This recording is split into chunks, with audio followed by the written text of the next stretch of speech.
তিন ব্যক্তির জন্য জান্নাত হারাম। এক, মুদমিনু খামরিন, যে মদ খায়, নেশা করে, নেশাখোরের জন্য জান্নাত হারাম।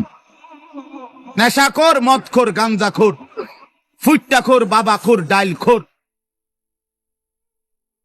এই জান্নাত তার জন্য হারাম। দুই নাম্বার হলো আকুল ওয়ালিদাইন, পিতা মাতার অবাধ্য সন্তান, মা বাপকে যে কষ্ট দেয়, মা বাপকে যে নাফরমানি করে, মা বাবার যে অকৃতজ্ঞ, মা বাবাকে যে জুলুম করলো, মা বাবার হক আদায় করলো না, আল্লাহ রাসূল সাল্লাল্লাহু আলাইহি ওয়াসাল্লাম বলেন জান্নাত তার জন্য হারাম। আর তিন নাম্বার, শুনতেছেন সবাই? সজাগ তো সবাই?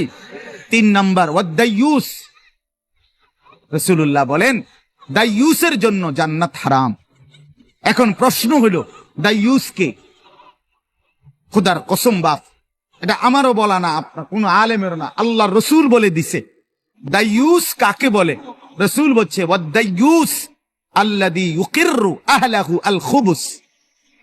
দাইয়ুস বলা হয় ওই পুরুষকে, ওই ব্যক্তিকে যে তার স্ত্রী সন্তান পরিজনের জন্য গুনাহ, অশ্লীলতা, নাফরমানিকে স্বীকৃতি দেয়, মেনে নেয়, গ্রহণ করে নিছে, তার জন্য জান্নাত হারাম।